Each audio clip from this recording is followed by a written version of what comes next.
That's the hood where I'm from. But it's bigger than that. We live on a planet, in a solar system, in a universe. Not just on a block. Be aware of that. King 2 here, man. Ralph for Comics of History, man. You already know what time it is, man. Thor, Love, and Thunder, man.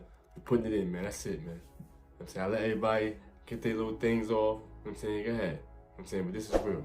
I've been on a campaign with this, man. I mean, this is something that I've been on a campaign with my life with. This is my life. You know what I'm saying?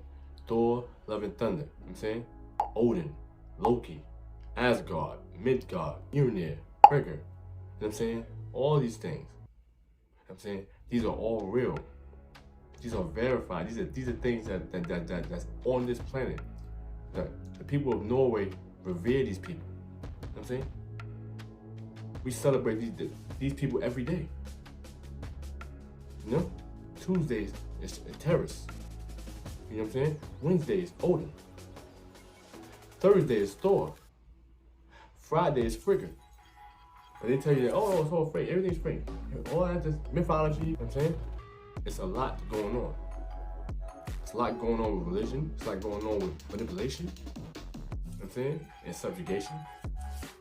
And all these things. And morality. And we gotta understand these things. We gotta understand who's in charge and what's going on. History is written by winners, man. People that conquered, they get to write history. You understand? Simple as that. You gotta know these things. I'm saying? Now the MCU been going a certain way that people obviously is upset about. But the real war in the MCU is a dark versus light war. You understand? And people don't understand that it's all cosmic. Everything is all cosmic. It starts there. And one thing that goes on in this universe is that inferior races, they get exploited by superior races. That's what it is. That's what it always been. Down to the primitive, down to ants, down to us humans. We will exploit somebody we feel is weaker. That's that. It happens at a local scale, and an international scale, and a national scale, and a galactic scale. You understand what I'm saying? That's what happens with these gods. They're not gods. You understand what I'm saying? They're not. They're playing God to us because we are an inferior race. And that's what Thor, Love, and Thunder was about. You know, obviously, they made a bunch of comedy. I already made a video about it, already before it came out, about what kind of movie we're gonna have here, a comedy or a serious movie. We already talked about this. I already knew what time it was. I knew they was gonna do that. I knew they was gonna make Thor just an idiot. They don't even make Thor don't know where he at, what he doing, what he's saying. Like they're gonna make him completely comic relief. I knew they was gonna do this. You know what I'm saying? I knew they were gonna proclaim a bunch of comedy, just how you sitting there just like, yo. I mean, like over the top. They just tried their best to like just destroy the movie. You know, and you gotta understand the situation with Thor. Thor is a real character. Somebody that really walked this planet. Somebody that has people that really believes in all of that, everything he did. You know what I'm saying? So they have to make him a character. They have to. They cannot make him a serious character. Because if he's a serious character, now people are gonna start to look like, wait a minute. Today is Thor Day. What's going on? Is this real? Like, what he's doing, is this real? So they have to make you believe that he's a Marvel. He's a character, he's smiling, he's for the kids, they have to do this to show you the things that's going on in the movie where you won't think it's serious. You'll think it's a movie. You'll think, okay. You know, going to Unlimited City. You know what I'm saying? The beginning of the movie where you have Gorr. You know what I'm saying? Let's run it down. You know what I'm saying? The beginning of the movie where you have, you know, it comes right on. You know what I'm saying? They play with our perception right then and there. You know what I'm saying? It comes right on. You know, you see Gorr. You know what I'm saying? Out on this planet. You see, obviously, we know the story. I mean, Gorr was on this planet. It's a desolate planet. You know, no food, no nothing. You know what I'm saying? Everybody dying off. what I'm saying? It didn't change here. We see the planet, we see the Gorr, but they changed it up. You have a daughter now.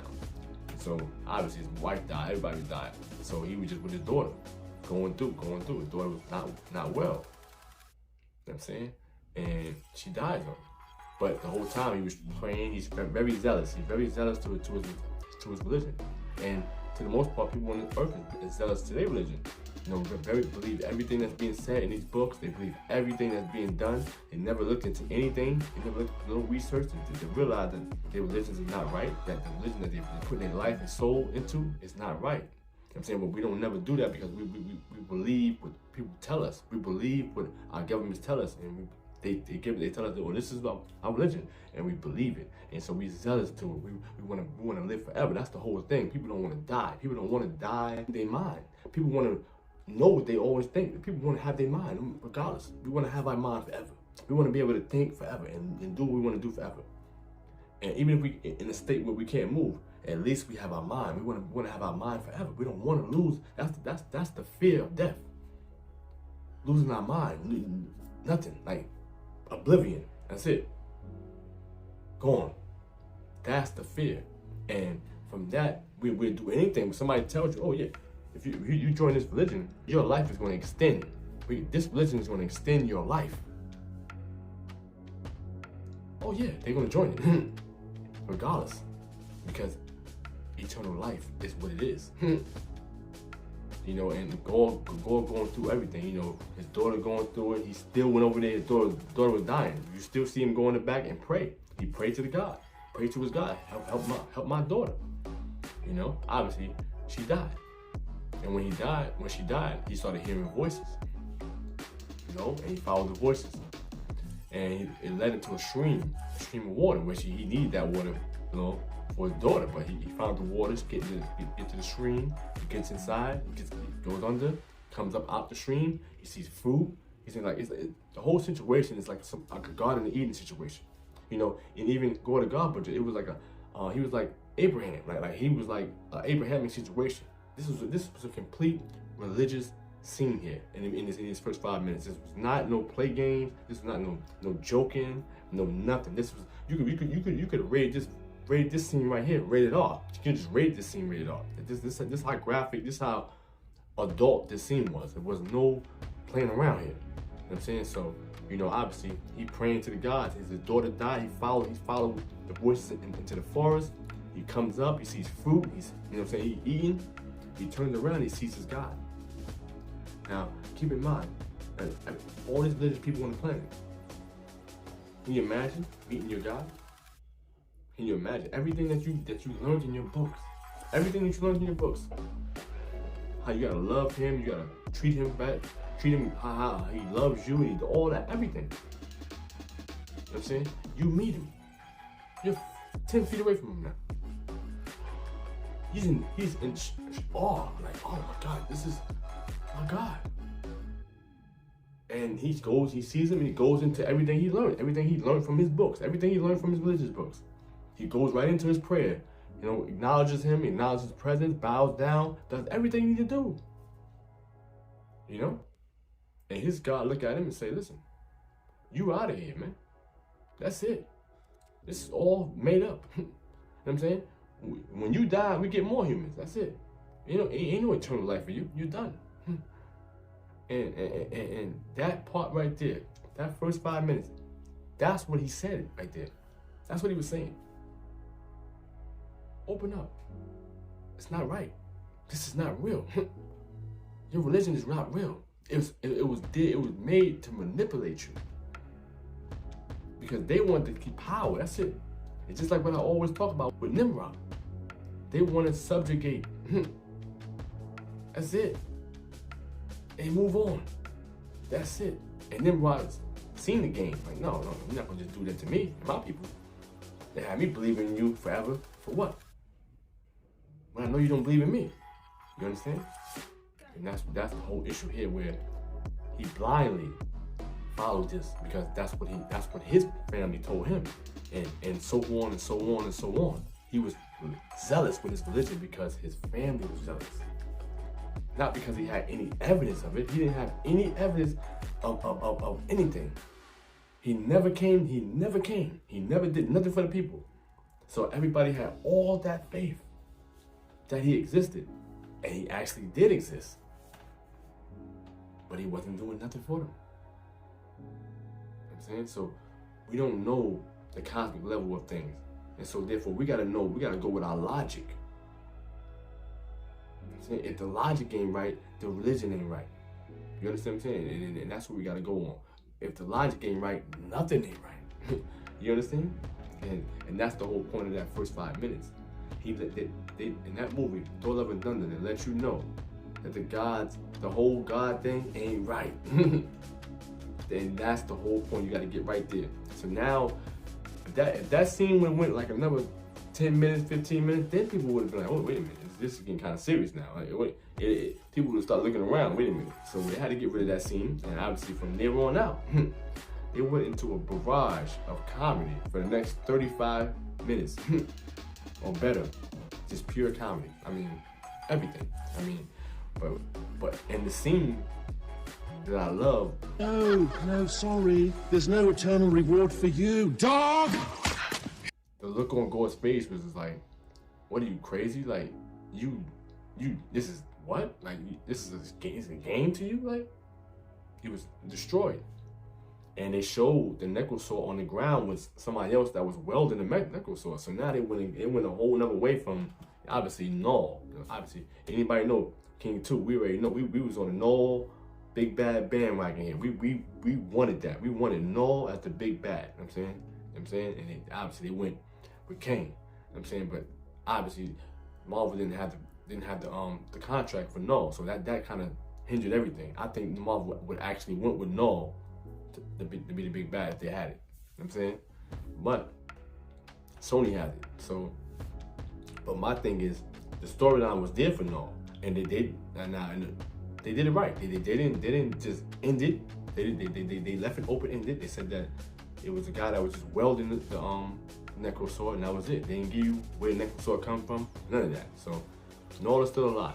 As far as coming into the MCU, obviously he's going to be in the Sonyverse. But we're gonna see how that plays out. But they showed you another thing that blew my mind. I mean, like, listen, if you know me, King 2, our Cosmic War series, we deal with eternity. Nobody talks about eternity. We've been talking about eternity the whole time. You know what I'm saying? We had eternity as the number one god of Marvel. You know what I'm saying? Before any of these movies. You know what I'm saying? And we came up to be right. You know what I'm saying? We see the chambers. We see everything that's going on. And eternity had the whole back wall. He's the most powerful presence in the universe, and that's that. You know what I'm saying? And nobody can say nothing else. You know what I'm saying? So, and that's what we wanted to get eternity established as God, and that's that. We got that.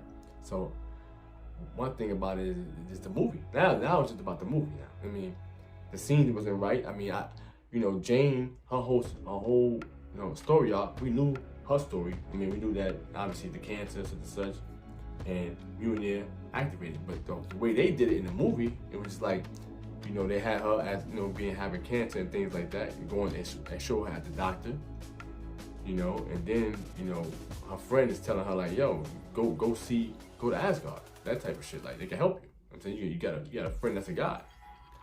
And so she takes the device and she goes down to Asgard and she sees the Mjolnir, the pieces of Mjolnir, and then say, it basically just starts shaking. You can see the Mjolnir start to shake, and that's it. When you see that, that's it. So then it goes into, Thor and all that, how he's with the Guardians of the Galaxy, and about the comedy. It's like you become disinterested as the movie. This part right here is like it's nothing. Like they just like a bunch. They trying their best to make you laugh now. It's not really hitting nothing. So my thing was before that where he gets into the situation as far as the God tells him like, yo, you don't exist. And obviously Gorr's upset. Now Gorr starts talking shit to the God, to God. And he grabs him up. He said, listen, you out of here. I'm gonna kill you, and you out of here type of shit. But the necrosaur was speaking to him. He turned around, the necrosaur was gone. Necrosaur ended up in his hand. You know what I'm saying? I didn't like this part. I didn't like the part because the God was actually powerful. He was actually very powerful. You know what I'm saying? He actually defeated the guy that was wielding the necrosaur. So he was definitely powerful. So I didn't understand why he just like when Gorr got the necklace sword, he just like, oh, you're gonna kill me. Like he just let him kill him. Like I just, you know, they had to make Gorr have his interest, but it's just like, no, this god was very powerful. He could have fought. They could have made a fight scene in the beginning of this, instead of just having him like, oh, I'm dead. Like it's just like he didn't even fight. Like he didn't. He just defeated somebody with the necklace sword. So he's actually powerful, ultra powerful. It took Thor, Jane to jump him, and Valkyrie to jump Gorr. I'm saying they had to double team him. And so you telling me this one guy in this little forest took out a necklace sword wielder, but yet he didn't even fight Gorr. He just let Gorr kill him. That part was just weird, but the other part that was just great. As soon as he grabbed the necklace sword, it went right into eternity, and that right there just blew my whole. I couldn't even concentrate now. I was completely like I wanted to leave, go to the bathroom, and regroup. That's how it hurt me. It got me so much. And they went right to eternity, like, and then it's just something about like THOE was like, go there and he can get everybody out of there. You can get a wish. So I was like, wait a minute, they made him a genie? Like I was just thinking like, looking like they didn't make him a genie, but they just made him like, you know. If he meets you, then he'll grant you something, because obviously if you meet eternity, then you really put that pain in to get to him. And so he'll grant you something. So that's all. That's going with the ancient world all the way. So I understand that everything was good. The movie they just trying their best to just sabotage it. You know, obviously Thor was trying to find his way. You know, Guardians of the Galaxy, he wasn't jacking him like that, so he ended up going his own way. They left it. They knew they left him. Everything was good. You know what I'm saying, but Thor started seeing the gods. The God, when he was in the plane, in the ship, he started seeing the distress signals from all over the galaxy about the gods being killed. So that's basically what Thor found out. He started investigating what was going on. He seen Father God of Behemoth get killed, and then after that, he's like, look, listen, you gotta go back to Asgard, see what's going on here. You know what I'm saying? And when he got to New Asgard, basically, all hell broke loose, and Jane was already Thor. So that was like, whoa. And then I didn't like any of the you know, the Mjolnir, Stormbreaker, love triangle stuff. I didn't like any of that stuff. I mean, that all that stuff was supposed to have got cut at the cutting room floor. All that, like the whole Mjolnir was jealous of Stormbreaker. I mean, and all this, vice versa. And that was just like, it's like, what are we doing here? Like, what are we doing? You know what I'm saying? Now, Gorr, don't get it twisted, Gorr was great. In his scenes, he was great. But then he wasn't in a lot of scenes. So he's like, we got a great acting part from Gorr, but they changed it up so much where, come to find out, Gorr wasn't even trying to kill Thor. He just needed the Bifrost so he could go reach eternity. So now it's like it turns the whole movie into he's not even trying to kill Thor. In the comics, he's trying to kill the gods. That's it. He's just trying to kill gods. So now he's not trying to kill gods. He's just trying to get to one person so all the gods could die. And then so it was like, it kind of took away the Gorr from Gorr the God Butcher. You know what I'm saying? He need to go see somebody else to get everybody killed. No, that destroyed the movie. But he needed to do that so that he can put eternity in the movie. Kevin Feige must have felt like he couldn't find another way to put eternity in it. And you know, I had no problem with him putting eternity in it. He did it. That's it. I don't care. But it's a great movie, man. As far as the story, but the movie is just, the scenes is just all messed up. And then when he went to Omnipotent City, you know, they met Zeus. We met all the other gods that was there. I mean, it was so many gods that was there. You know what I'm saying? And obviously, you see Omnipotent City. They didn't give you any timelines about like when did this happen with Gorr. Like it didn't give you anything. Like it made it seem like he became Gorr the God Butcher right there in real time. So you didn't like in the comics. It was like thousands of years. He was Gorr the God Butcher for thousands of years. He was going back and forth through time and through all type of stuff. But in this one, it's like he just became Gorr the God Butcher right then and there, and that was it. You know what I'm saying? So it's like it's no time. There's no time. You can't put nothing together. You know, and you just got a bunch of comedy stuff, like stuff I don't even want to talk about. Like a lot of stuff I don't even want to talk about because it's like conjunction. It's just terrible. You know, the power levels wasn't there. You know, we see Gorr the God Butcher. You know, he kills Father God of Behemoth. Now, Father God of Behemoth, you know, he wrestled with black holes for fun. So if he's that powerful, how is Thor's fighting Jane and Valkyrie? Like, it doesn't make no sense. Like, they shouldn't be strong enough to block a blow from the Necrosword. The Necrosword, if they want to, that's all I need a confirmation.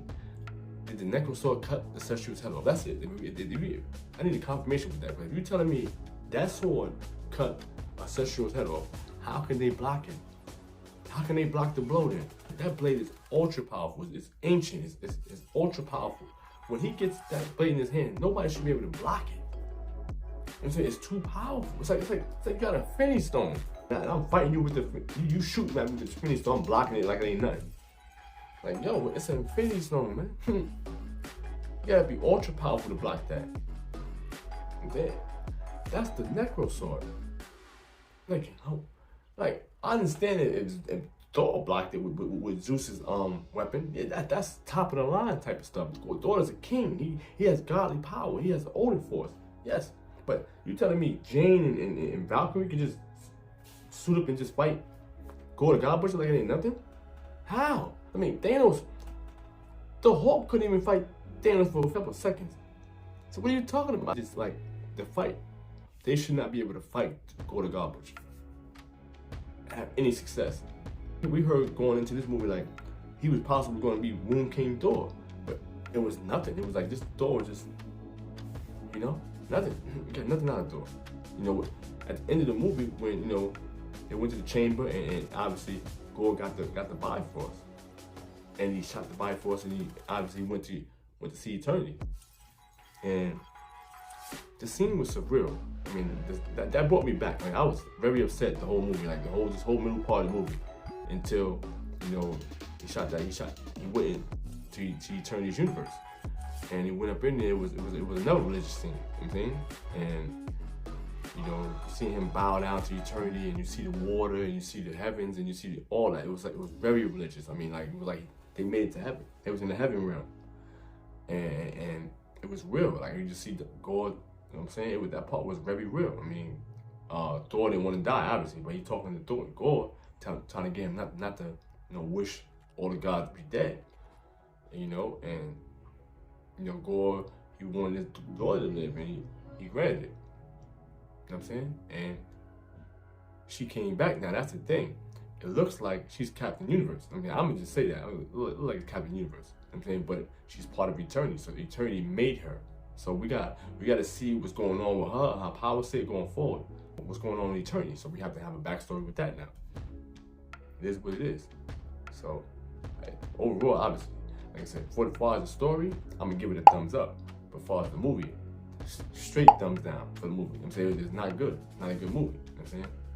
The post-credit scenes with Jane, I mean, can you just leave her dead? Like, why? This Jane stuff is like, we don't care about Jane. We don't care about Jane. She just had nothing to do with the story. So therefore, why you wasted a post-credit scene with her now? Like, with Valhalla. It's like, okay, now we got Valhalla. So now what? We see the guy in Valhalla. So now what? We're gonna bring him back? Like, Valhalla is for afterlife. So now you're gonna bring the afterlife people back. Anyway, then we have the other post-credit scene, Zeus. Now let me tell you about Zeus.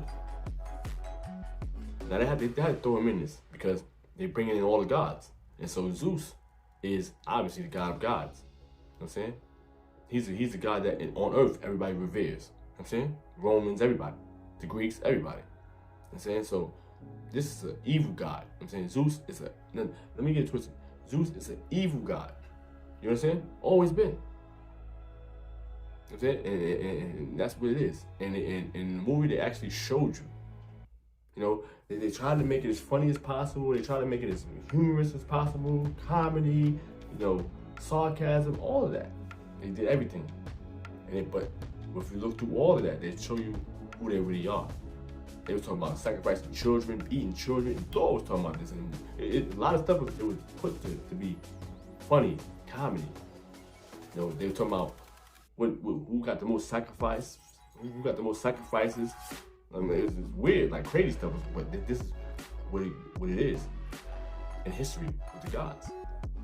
It shows you right then. It was a real story, and inside all of that comedy and all that myth dysfunction, they showed you, and he had to make you laugh, because if he made you laugh, if it was serious, this would be a serious. People would be coming out of this movie fucking crying, for real. So they had to had to lighten it up, doing all that, make all that stuff because of that. This movie was a religious experience, man. They gave you what it's all about.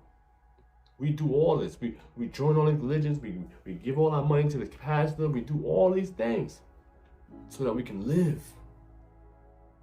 That's it. That's it. And go to God, but you actually met God. That's the whole point of the movie. He met God, and he could have got eternal life, and he got his daughter back. That's it. That was the whole point of the movie. God. Who's really God? Is one of these, is Zeus God? No, they just play God to us. That's it. They arrogant fools. They crazy. They're evil. They're not good people, but they play God to us because we are inferior to them. That's it. We don't have the power they have. That's it. So they can come over there and say, I'm God. I'm the man. And you gotta be like, oh, okay, yes, what you want me to do? Give me your wife. That's it. I'll take your wife. And then I'll take you as my slave. That's it. And we okay with it. That's it. Been okay with it for eons. You know what I'm saying? That's why you got people like Nimrod that says, I ain't jacking it. And now he's, he wanted to be God now. Because he wasn't feeling the gods. That's why it goes, man. But this Thor is reality. They exist. You know what I'm saying? Exist in our reality. That's why these movies are like this. That's why they want to keep Thor a character. Keep him smiling, joking. Because the moment he gets serious, you start to realize, wait a minute. Today is Thor Day. Why are we celebrating this? This is from a whole nother part of the world. Thor was around when America wasn't even around. So now that America's formulated thousands of years later, we're celebrating Thor. You understand? They tell you it's fake. Fiction. Like I said, man. Look around. They're all here. This is real. They're actors, of course. But this is real. The story is real. And we just gotta understand it, man. And yes, the movie was not good. Kevin Feige better get himself together, because you cannot have him under no circumstances telling somebody ahead of time before they even do any shooting that the movie's just gonna be 2 hours. That's it. Like what? What are you talking about? So you even though I don't like the director, you handicapped him. You handicapped him. I'm saying he got so much stuff you want to do, and you talking about he gotta even do this, and that. I'm saying that ain't right. Marvel, you're getting too crazy here. Doctor Strange had 45 minutes taken off. 45 minutes. And now Thor Love and Thunder had 2 hours off it. Lady Death is already in one of the scenes. E-Tree. Come on, what are you talking about? We need to see E-Tree. We need to see what's going on with these weapons. You got nothing going on. It's like you're forcing us to just, you're destroying the story, man. And that's why people got real live complaints, man. Real live complaints. Because you did it by destroying Doctor Strange and the Multiverse of Madness. Those end credit scenes, you destroyed them. From Thor Love and Thunder and Doctor Strange and the Multiverse of Madness. You destroyed the end credit streams. And when you do that, you're going to hit people. So all this you're doing right now with Phase 5 and Phase 6, yeah, we need it. All of it. And keep going. We're going to stay on you. And that's that, man. You know what I'm saying? But just, like I said, this Thor review going forward, obviously, they trying to do a war to God type of stuff. Athens against Asgard. So they're trying to do that, but I don't like that. You know what I'm saying? It's not, obviously, we're doing Multiverse of Madness, so what does that have to do anything? You understand? Nothing. Yo, what's going on? What's going on with Kane? You understand? Put him in there. Give him something.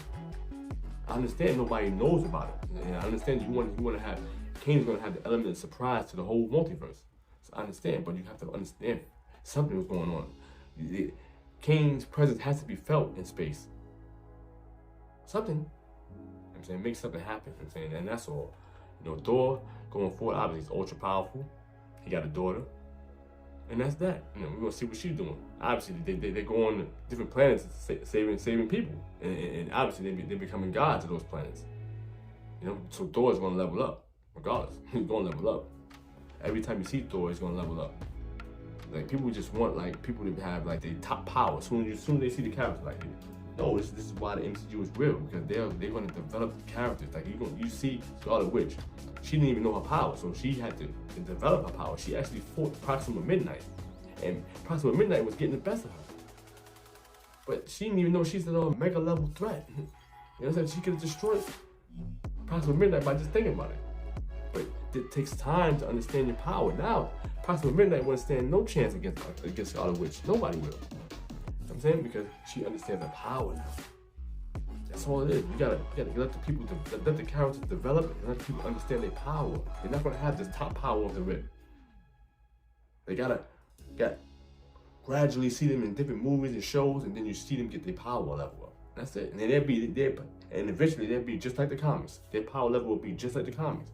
You just have to survive it in advance. That's it. But this is real. This is not comics. You're not gonna just have motherfuckers as a top ability and then out of nowhere. It's the MCU, man. That's what it is, man. Thor: Love and Thunder, man.